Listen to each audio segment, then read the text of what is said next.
একটি বড় রাজনৈতিক দল বিএনপি আমাকে এই আসনে সমর্থন দিয়েছে। সেই দল থেকে অন্যতম একজন মনোনয়ন প্রত্যাশী ছিলেন সাবেক এমপি শাহজাহান খান সাহেবের ছেলে শিবলু খান সহ বিএনপির নেতাকর্মী, গণ অধিকার পরিষদের নেতাকর্মী সহ আমরা আজকে জেলা সহকারী রিটার্নিং কর্মকর্তা তার কার্যালয়ে আমরা আজকে মনোনয়নপত্র দাখিল করেছি। আজকের এই আমার জীবনের এই গুরুত্বপূর্ণ দিনে আমি অবশ্যই সশ্রদ্ধ চিত্তে স্মরণ করতে চাই যেই প্রেক্ষাপটের কারণে আজকে আমি আগামী সংসদ নির্বাচনে এমপি হওয়ার জন্য মনোনয়নপত্র দাখিলের সুযোগ পেয়েছি।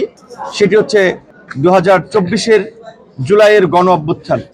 এই গণ অভ্যুত্থানের সকল শহীদ তাদের আত্মার মাগফিরাত কামনা করি, যারা আহত হয়েছেন তাদের সুস্থতা কামনা করি, এবং যারা আমাদেরকে একটি স্বাধীন সার্বভৌম ভূখণ্ড উপহার দিয়েছেন এই বিজয়ের মাসে সেই বীর মুক্তিযোদ্ধাদেরও স্মরণ করি।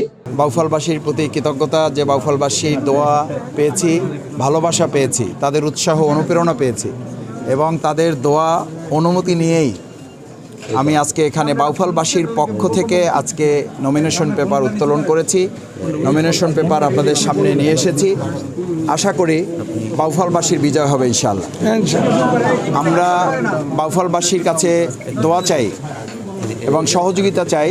আমরা সবাই কাঁধে কাঁধ মিলিয়ে যেন একটা সুন্দর, সুষ্ঠু, অবাধ, নিরপেক্ষ পরিবেশে, ভয়মুক্ত পরিবেশে, আমরা অত্যন্ত শান্তিপূর্ণ একটা পরিবেশে আমাদের ভোটারগণ যেন ভোট দিতে পারেন, সেজন্য প্রশাসনের পক্ষ থেকে ইতিমধ্যেই বিভিন্ন ব্যবস্থা নেওয়া হয়েছে। আজকেও টিওনোর সাথে কথা হয়েছে, তিনি নিশ্চিত করেছেন যে ভোটারগণ অত্যন্ত নিরাপদ এবং ভয়মুক্ত পরিবেশে তারা ভোট দিতে পারবেন। আজকে গণ অধিকার পরিষদের নেতৃবৃন্দ সহ আমরা ট্রাক প্রতীকে আজকে পটুয়াখালী 1 আসনে মনোনয়নপত্র জমা দিয়েছি এবং আমরা আশাবাদী তরুণদের যে জয় জয়কার, এই জয় জয়কারকে পটুয়াখালী 1 আসনে তরুণকে মানুষ গ্রহণ করে নেবে। এবং আমরা সবসময় যে কথাটা বলি, আমরা কোনো 5 বছরের ভিশন নিয়ে এই পটুয়াখালীতে আসিনি। আমাদের ভিশন অন্তত 20 বছরের একটা প্ল্যান নিয়ে আমরা এই পটুয়াখালীকে বিভিন্ন সেক্টরে পরিবর্তন করতে চাচ্ছি। এই ক্ষেত্রে অবকাঠামোমূলক উন্নয়ন, শিক্ষা, চিকিৎসা, পটুয়াখালী একটা ট্যুরিজম প্লেস, এই প্লেসকে কীভাবে আরও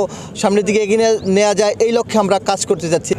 বর্তমান সরকারের পক্ষ থেকে ধন্যবাদ জানাই, কৃতজ্ঞতা জানাই।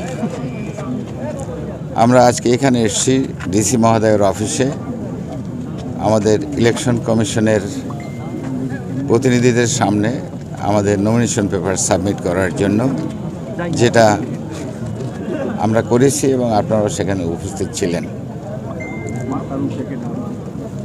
আমাদের যে ইলেকশন হতে যাচ্ছে ফেব্রুয়ারির 12 তারিখে, আমার মনে হয় বাংলাদেশের ইতিহাসে এটা সবচেয়ে সুন্দর, শান্তিপূর্ণ নির্বাচন হবে এবং আমাদের নেতা জনাব তারেক রহমান, উনি 18 বছর পর বিদেশ থেকে এসে উনি এই ইলেকশনের গতির মাত্রা আরও বাড়িয়ে দিয়েছেন। ত্রয়োদশ জাতীয় নির্বাচনে আজকে আমি মনোনয়নপত্র দাখিল করেছি বাংলাদেশ জামাত ইসলামের পক্ষ থেকে, পটুয়াখালী 1 আসন থেকে। সংখ্যা তো এখনও বোঝা যায় না, তবে বিভিন্ন জায়গায় হুমকি দামকির কথা শোনা যাচ্ছে।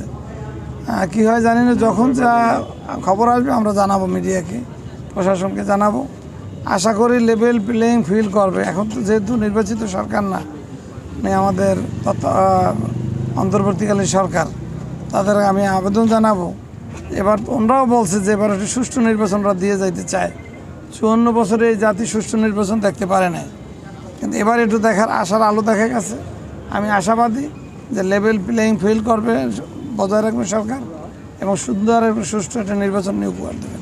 আমি তো আশাবাদী, আশা নিয়েই তো দাঁড়াইছি। আমি মাঠে ঘাটে আছি, 25টি ইউনিয়ন সফর করেছি। রাজনৈতিক দলগুলো, বিশেষ করে ছোট ছোট রাজনৈতিক দলগুলো নিজেদের সত্তা, বিবেক এবং সততা বিসর্জন দিয়ে নিজেদেরকে বিলীন করে দিয়ে যে বিভিন্ন রাজনৈতিক দলে জয়েন করছে, এটি অনৈতিক এবং আমি এটার বিপক্ষে। এবং আপনারা জানেন যে গলাচিপা দশমিনা, আপনার স্থানীয় সাংবাদিক, আপনারা এখানকার মানুষের সেন্টিমেন্ট জানেন, এখানে মানুষের রাজনৈতিক নেতাদের জনপ্রিয়তা জানেন। সুতরাং আমি বিশ্বাস করি যে এখানকার স্থানীয় বিএনপি এবং স্থানীয় সাধারণ মানুষের প্রতিনিধি হিসাবেই আমি এই নির্বাচনে অংশগ্রহণ করেছি। দল যে সাংগঠনিক ব্যবস্থা নেবে সেই সাংগঠনিক ব্যবস্থা আমি গ্রহণ করেই এসেছি। না, চ্যালেঞ্জ পুরো বাংলাদেশ নেই। বাংলাদেশ দীর্ঘদিন বাচ্চারা ম্যাল নিউট্রিশনে ভোগে। বাংলাদেশ গণতন্ত্রহীনতায় ভুগছিল। তো আমরা আশা করি যে এবারের নির্বাচনটা এই 2026-এর 12ই ফেব্রুয়ারি যে নির্বাচন হবে, এই নির্বাচনটা সব কিছু নিয়মকানুন মেনে একটা অন্তর্ভুক্তিমূলক নির্বাচন হোক, এবং আমরা আশা করি সবাই তাদের ভোটাধিকার যারা আগে প্রয়োগ করতে পারে সে করুক, করলে পর একটা পরিবর্তন হয়তো দেশে আসবে। এবং দেশে অনেক মৌলিক সমস্যা রয়ে গেছে, মানুষের চাকরি নেই, শিক্ষিত যুবকরা চাকরি পাচ্ছে না, মাদকাসক্তি, মানুষ কথা বলতে পারে না, বাক স্বাধীনতা ছিল না, দেশের স্বাধীনতা সার্বভৌমত্ব নিয়ে আমার দেশের ভূখণ্ডের মধ্যে অন্য দেশ এখানে সবসময় পোক করে।